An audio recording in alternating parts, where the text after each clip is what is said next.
Karachi studio میں مجاہد بریلوی اور اسلام آباد میں احتشام الحق دوسرا پہلو میں خوش آمدید کہتے ہیں۔ آپ کو علم ہے کہ اس وقت اور آج اور کل اور آنے والے دنوں میں اور اس سے قبل جس بڑے پیمانے پر جلسے، جلوس، احتجاج، ریلیاں ہو رہی ہیں، بڑا گرما گرمی ہے، اور اسی لیے شاید سابق صدر جنرل پرویز مشرف نے یہ اعلان کیا تھا اور کیا ہے کہ اب ان کی واپسی 23 مارچ سے پہلے ہو سکتی ہے۔ میں نے ویسے ٹھٹہ اور حیدرآباد اور سکھر میں جلسے دیکھے ہیں۔ ٹھٹہ کا جلسے میں تو خاصی تعداد میں لوگ تھے، جوش و خروش بھی تھا، اور اب پاکستان کے سب سے بڑے شہر کراچی میں 8 جنوری کے جلسے کا اعلان ہوا ہے، جس سے جنرل صاحب، پریزیڈنٹ صاحب خطاب کریں گے۔ واپسی کے حوالے سے گفتگو ہم بعد میں کریں گے، لیکن 2 اہم مسئلے ہیں۔ لیکن پہلے کیوں نہ احتشام ذرا ہم مشرف صاحب کو ویلکم کرتے ہوئے، خوش آمد کرتے ہوئے یہ نہ پوچھیں کہ موجودہ صدر آصف علی زرداری کے حوالے سے، ان کی صحت کے حوالے سے، ان کے مستقبل کے حوالے سے جو خبریں آ رہی تھیں، انہوں نے 27 دسمبر کو جس طرح سامنے آئے، سرپرائز دیا، اعتزاز کا آنا اس سے بڑا سرپرائز، خود جنرل مشرف صاحب آپ نے کس طرح اس کو دیکھا؟ میں مطلب میرے خیال میں کنفیوز ہو کر دیکھا، بس کنفیوزڈ ہوں میں بھی۔ مجھے کوئی سمجھ نہیں ہے کہ کیا یہ سلسلہ صحت کا تھا یا سلسلہ کوئی پولیٹیکل تھا۔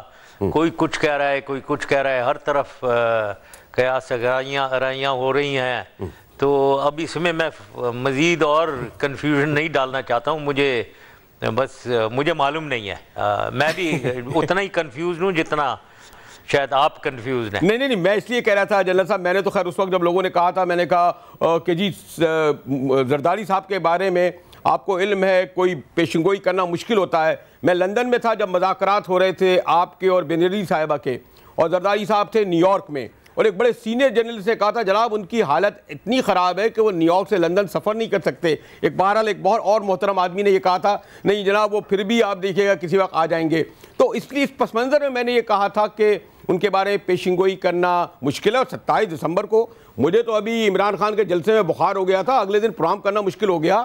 کوئی آدمی اتنا بڑا بیمار ہو پھر اس طرح کھڑا ہو جائے، 40 منٹ خطاب کرے، اس لیے تو اس میں کنفیوژن کی بات نہیں ہے۔ میرے خیال میں تو سیاسی معاملہ ہوگا مشرف صاحب۔ جی ہاں، وہ فوج میں، ملٹری میں اسٹریٹجی جو ہوتی ہے نا، اس میں کہتے ہیں سرپرائز اینڈ ڈسیپشن جو ہے وہ ایک بہت بڑا فنکشن ہوتا ہے اس کا اسٹریٹجی میں۔ تو یہاں میرے خیال میں میں یہ ضرور کہوں گا کہ سرپرائز اور ڈسیپشن وہ بہت زیادہ اچیو کر لیتے ہیں۔ کیوں احتشام ایگری کرتے ہیں آپ اس بات سے؟ پھر میں آگے بڑھوں بنیادی سوال کی طرف۔ نہیں، میرا خیال ہے جنرل صاحب یہ تو بتا دیں کہ کون کس کو سرپرائز کر رہا ہے، کون کس کو ڈسیپشن کس کے لیے کر رہا ہے۔ اچھا جی ہاں، سب ایک دوسرے کو سرپرائز کرنا چاہ رہے ہیں۔ میرے خیال میں صرف میں ہی ہوں جو بالکل اسٹریٹ ٹاک کر رہا ہوں کہ میں جب جو بھی میں کہتا ہوں میں کوشش کرتا ہوں کہ اس پہ عمل بھی کیا جائے۔ لیکن جنرل صاحب مجھے یاد ہے کہ جو گزشتہ انٹرویو جب ہوا تھا ہمارا آپ کا، اور اس شام نے جب یہ سوال کیا تھا خاص طور پر میمو گیٹ اسکینڈل کے حوالے سے، تو آپ نے منصور اعجاز کو کچھ خوش کر کے کہا تھا وہ ایک مشکوک شخص ہے، اس کی بات کو اہمیت نہیں دینی چاہیے۔ لیکن اس وقت پاکستان کے سیاسی منظرنامے پر میمو گیٹ اسکینڈل غالباً سب سے بڑا ایشو ہے، اور اس نے اس لیے بھی اس کی اہمیت اختیار کر گیا ہے کہ ایک عرصے بعد فوج اور ایک بار پھر اسلام آباد کی حکومت آمنے سامنے آ گئی ہیں، اور آرمی چیف نے یہ کہا ہے کہ میمو گیٹ ایک حقیقت ہے۔ ISI کے چیف جا کر اس سے ملتے ہیں، اور لوگ کچھ یہ بھی کہتے ہیں کہ یہ ان کا حق نہیں تھا ایک ISI چیف کو کہ وہ سویلین حکومت کی اجازت کے بغیر ملتے۔ سوال طویل ہو رہا ہے، لیکن اس نے بہرحال بڑی اہمیت اختیار کر لی ہے۔ سپریم کورٹ میں بھی ہم دیکھ رہے ہیں بڑے چیختے چنگارتے بیان اور مکالمے ہو رہے ہیں۔ آپ نہیں سمجھتے کہ اس بنیاد پر کہا جا رہا ہے کہ میمو گیٹ اسکینڈل کی بنیاد پر پیپلز پارٹی یعنی صدر زرداری کا مواخذہ بھی ہو سکتا ہے، انہیں باہر بھی بھیجا جا سکتا ہے؟ آپ کیا کہتے ہیں؟ میمو گیٹ، آپ کی بھی ماشاءاللہ بڑی معلومات ہیں، اس طرح کی یہ حقیقت تھی، کاغذ کا ٹکڑا تو نہیں تھا بہرحال وہ؟ جی ہاں، یہ مطلب پہلی بات تو یہ ہے کہ میمو گیٹ ایک سیریس ایشو ہے، ایک بہت اہم ایشو ہے جس میں فوج اور ISI اور ہماری جوہری طاقت جو ہے، ایسٹس جو ہیں ہمارے اسٹریٹجک ایسٹس، ان پہ کچھ ان کے اوپر غلط قسم کی باتیں ہوئی ہیں۔ تو اب دیکھنا یہ ہے کہ اس پہ کون ملوث ہے، یہ دیکھنا ہے. اب یہ تو حقیقت ہے، میمو گیٹ تو حقیقت ہے ایک. اب دیکھنا صرف یہ ہے. اور یہ بھی ایک اور حقیقت یہ ہے کہ یہ حقانی صاحب اور منصور اعجاز دونوں اس میں ملوث ضرور ہیں. اب لکھا کس نے ہے، ڈیلیور کس نے، اس کو دیکھا کس نے ہے، ویٹنگ کس نے کی ہے، اور آگے اس کو ایڈمرل ملن کو پہنچایا کس نے ہے، اس میں تو یہ حقانی صاحب اور منصور اعجاز صاحب ملوث ہیں. لیکن صرف جو سپریم کورٹ نے دیکھنا ہے اور ایگزامن کرنا ہے کہ پیچھے اس کے لکھانے والا کون ہے. کیا آیا کہ یہی ان دو شخصیات نے اور ان میں سے ایک نے اس کو اوریجنیٹ کیا اور کوئی پولیٹیکل کھیل پکا پکو کر پکا پکایا کھیل اوپر دینا چاہ رہے تھے، یا پھر اوپر سے انسٹرکشنز آئی ہیں. یہ دیکھنے کی چیز ہے یہ. اور میرے خیال میں یہ میں سپریم کورٹ کو چھوڑتا ہوں، وہ انویسٹیگیٹ کر رہے ہیں. اور اگر انویسٹیگیشن یہ حقائق کوئی یہ جو کہہ رہے ہیں کہ آئی ایس آئی کو دے دی گئے ہیں ٹیپس وغیرہ، ان میں اگر حقائق سامنے آ جاتے ہیں تو یہ کلیئر کٹ کے کلیئر ہو جائے گی بات کہ کون کون اس سے ملوث ہے. کیا یہ ٹرپل ارینجمنٹ ہے، مطلب اسلام آباد سے چلا ہوا ارینجمنٹ ہے جو واشنگٹن گیا ہے اور حقانی صاحب نے آگے منصور اعجاز کو ملوث کیا ہے، یا کہ وہیں کوئی واشنگٹن میں کھیل پکا ہے؟ یہ دیکھنے کی چیز میں سپریم کورٹ پہ چھوڑتا ہوں.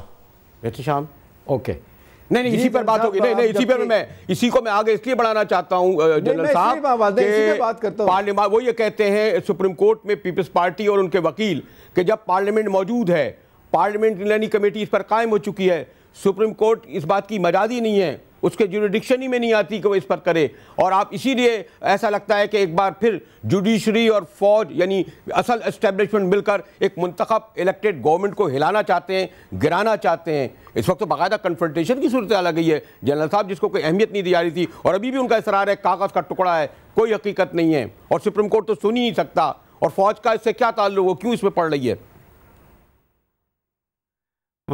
یہ فوج کے اوپر تو ایسپرشنز ہیں، فوج اور آئی ایس آئی کے اوپر اور پاکستان کے اوپر، تو اس لیے یہ اہم ہے.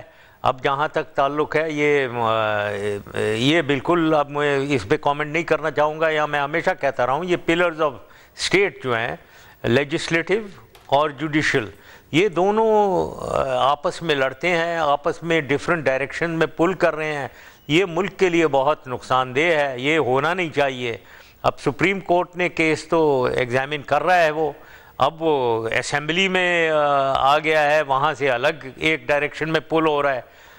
یہ بالکل یہ غلط ہے. اب فوج نے جو کرنا تھا تو کر دیا ہے، اب سپریم کورٹ میں کیس ہے، اسے دیکھ لیں گے ان کی کیا ججمنٹ ہے. اوکے جنرل صاحب، جس انداز سے پاکستان میں سیاسی گہمہ گہمی بڑھ رہی ہے، لوگ توقعات لوگوں کی ہیں، خدشات ہیں کہ جی الیکشن ہوں گے نہیں ہوں گے، حکومت کتنا دن رہے گی، مخالفین حکومت کے الزام لگا رہے ہیں کہ ملک کا بیڑا غرق کر دیا گیا ہے.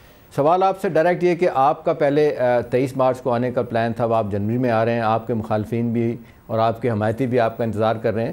سوال یہ کہ جی اتنی جلدی آنے کی کیا وجہ ہے؟ کچھ لوگ کہتے ہیں کہ جی مشرف صاحب بھی اسٹیبلشمنٹ کی سپورٹ ان کو حاصل ہے، عمران خان کے ساتھ مل کے، ایم کو ایم کے ساتھ مل کے ایک نیا محاذ بنایا جائے گا. تو آج ہمارے ناظرین کو بتائیں گے کہ اصل حقیقت کیا ہے. کچھ اشارے ملے ہیں کہ آ جائیے جلدی؟ نہیں کوئی دیکھیں، جہاں تک ملک کی صورتحال ہے وہ تو سامنے ہے. اس میں ملک کی کسی لحاظ سے ملک ٹھیک نہیں چل رہا ہے. یہاں تک کہ اب پہلے تو بجلی اور گیس کا ہی پرابلم تھا، اب ریلوے بھی نہیں چل رہی ہے، پی آئی اے بھی نہیں چل رہی ہے، کوئی ادارہ پاکستان کا چل نہیں رہا ہے. اور معیشت ہماری نیچے چلتی چلی جا رہی ہے، غریب عوام کی حالت بد سے بدترین ہوئی چلی جا رہی ہے. اس میں تو کوئی شک نہیں ہے، کسی کو کوئی شک نہیں ہے. اب الیکشنز ہونے چاہیے بالکل، اور الیکشنز میری نظر میں جلدی اگر ہوتے ہیں تو کتنی جلدی ہو جائیں گے، 2-4 مہینے جلدی ہو جائیں گے. میرے خیال میں وہی نارمل الیکشن ٹائم ہے 2013 کا، اسی میں ہوں گے، میری نظر میں اسی وقت ہوں گے. اس سے پہلے اگر ہوئے بھی تو 2-4 مہینے پہلے ہو جائیں گے تو اس سے کوئی فرق نہیں پڑتا ہے. نہیں مطالبہ تو ہو رہا ہے نا. سوال یہ ہے کہ آپ نے معراج کیا ہے، آپ نے جی ہاں مطالبہ ہو رہا ہے، سب اپنا اپنا سوچ رہے ہیں. جو سمجھتے ہیں کہ جلدی الیکشن ہوئے تو ان کا فائدہ ہو جائے گا اس لیے وہ جلدی کہہ رہے ہیں، کچھ لوگ جو جلدی سے ان کا فائدہ نہیں ہوگا تو وہ نہیں جلدی کرنا چاہیں گے۔ تو میرے خیال میں نیچرل کانسٹیٹیوشنل پروسیس کو چلنے دینا چاہیے اور اس کو نارمل ٹائم پہ الیکشنز ہونے چاہیے۔ اب جہاں تک میرا تعلق ہے، میرے ایک چیز مجھے بالکل کلیئر ہے کہ میں اگر آتا ہوں مجھے عوام کی سپورٹ چاہیے، مینڈیٹ آف دا پیپل، عوام کی، میں عوام کی سپورٹ دیکھنا چاہتا ہوں۔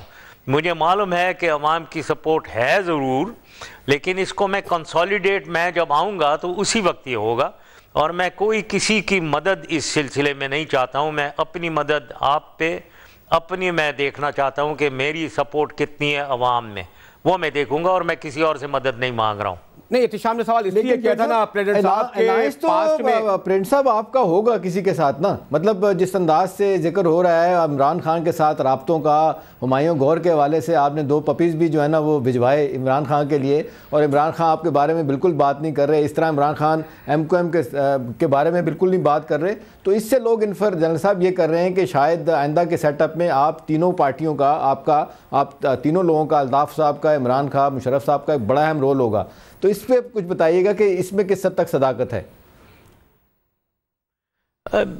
دیکھیں احتشام، یہ میرے خیال میں اس قسم کی جو کولیشنز وغیرہ بنتی ہیں وہ بعد میں الیکشنز کے قریب آتے ہوئے ہی بنتی ہیں۔ وہ فی الحال ایسی چیز دماغ میں ہی ہو سکتی ہے کسی کے، لیکن کولیشن ایکچول ریلیشن شپس یہ جو ہیں تعلقات اور کولیشنز پارٹیز کے درمیان میں، یہ الیکشنز کے قریب آتے ہی ہوں گی، اور وہ جب ہی ہوں گی جب جو پارٹی بھی اپنی کوئی اسٹرینتھ دکھا سکے گا۔ میری نظر میں جب پہنچوں گا اور جو کچھ بھی اس کے بعد کارروائی ہوگی اس پہ بہت کچھ میسر اس پہ ہے کہ کون لوگ میرے ساتھ کولیشن کرنا چاہیں گے اور آگے جانا چاہیں گے۔ لیکن میرے دماغ میں ایک بات کلیئر ہے، یہ پولیٹیکل سٹیٹس کو یہ اس کو توڑنا چاہیے، اور یہ ہمارے سب کے اوپر، سب پولیٹیکل لیڈرز کے اوپر فرض بنتا ہے کہ اس پولیٹیکل سٹیٹس کو توڑا جائے۔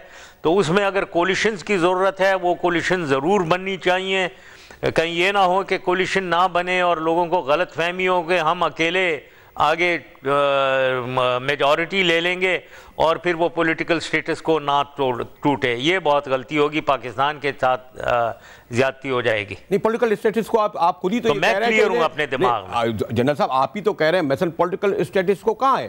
آپ ہی تو کہہ رہے ہیں کہ اس حکومت ایک الیکٹڈ گورنمنٹ ہے، پارلیمنٹ چل رہی ہے، سینٹ چل رہی ہے، مسائل معاشی ہیں، وہ کچھ لوگ کہتے ہیں کہ وہ آپ کے زمانے کے چھوڑے ہوئے ہیں، وہ تو پیر پارٹی جو کچھ بھی کہے، لیکن میرے خیال میں تو کہہ رہے ہیں سب معاملات ٹھیک ہیں۔ یہ تو ان کے مخالفین کہہ رہے ہیں کہ جی پولیٹیکل سٹیٹس کو ہے، وہ تو کہتے ہیں سب معاملات ٹھیک ہیں، وزیر اعظم اپنی جگہ کام کر رہا ہے، صدر اپنی جگہ کام کر رہا ہے، عدالتیں اپنی جگہ کام کر رہی ہیں، معاملات تو ٹھیک ٹھاک ہیں۔ اور اگر آپ آئیں گے تو آپ کا ٹارگٹ کون ہوگا؟ آپ سمجھتے ہیں کہ یہ زرداری حکومت غلط ہے، اس کو گراؤ، مستعفی ہو، فوراً الیکشن کراؤ؟ آپ سے لوگ ایکسپیکٹ کریں گے نا، آپ کیا کہتے ہیں اگر آئیں گے تو؟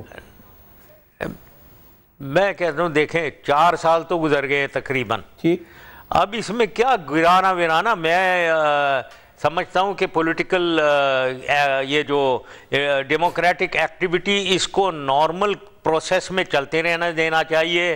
اب وہ 4 سال گزر گئے ہیں، اگلا ایک لاسٹ ایئر آ گیا ہے، اس میں الیکشنز ہونے چاہیے، یہی کانسٹیٹیوشن کا تقاضا ہے، یہی ڈیموکریسی کا تقاضا ہے، اس کو چلنے دینا چاہیے۔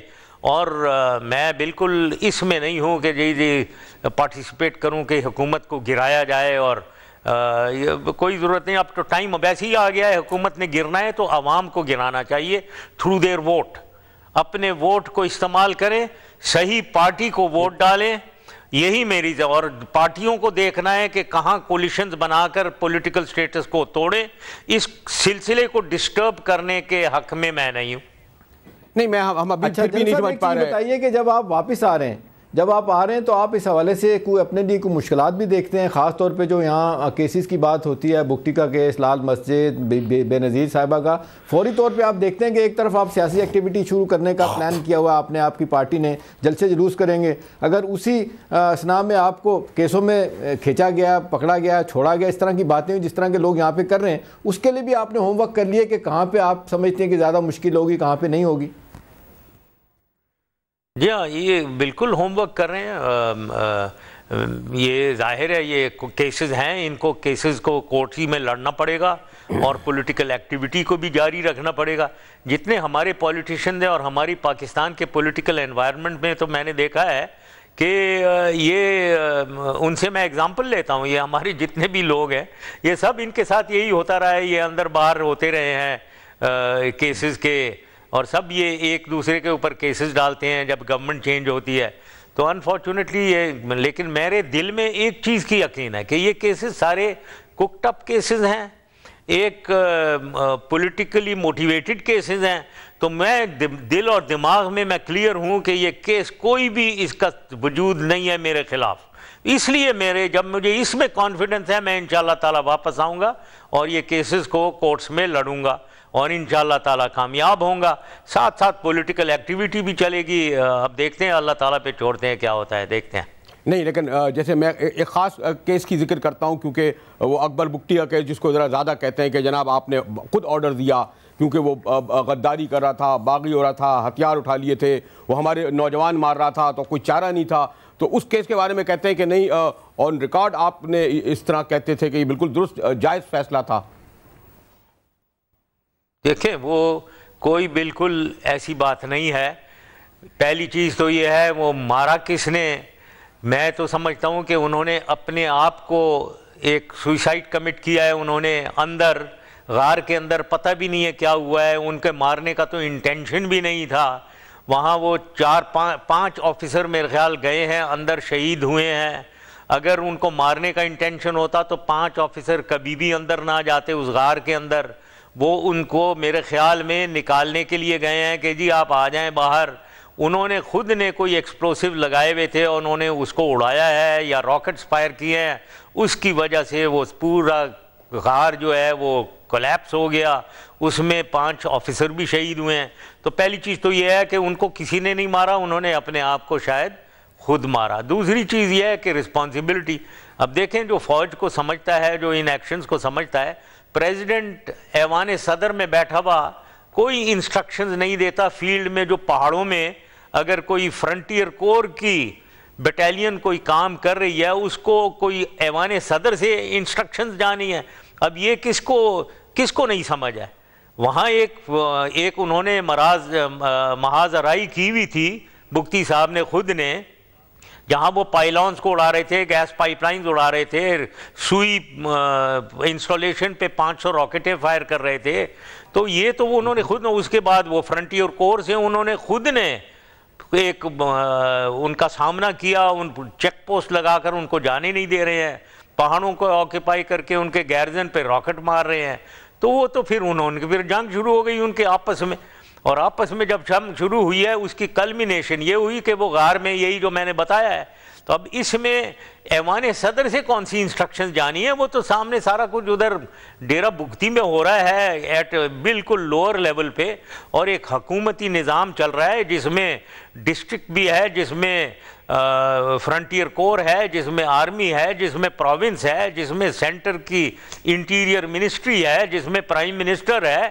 پریزیڈنٹ کی کوئی کدھر سے معاملہ شروع ہوا، کہاں سے آیا؟ یہ ساری ایک پولیٹیسائز کیسز ہیں.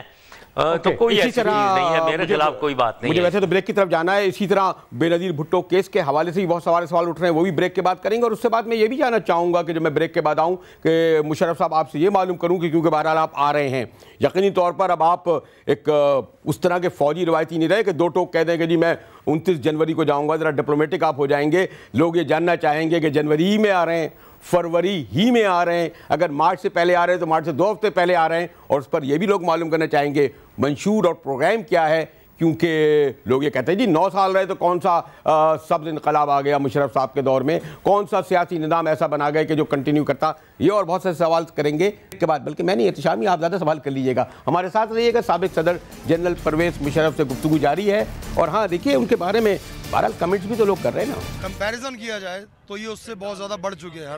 ہر لحاظ سے ایک عام آدمی کے لیے انہوں نے زندگی تنگ کر دی ہے. مشرف حکومت اور اس حکومت کا مقابلہ کرنا کسی طور پہ ممکن نہیں ہے، کیونکہ مشرف حکومت ایک آمر کی حکومت تھی، یہ جمہوری حکومت ہے.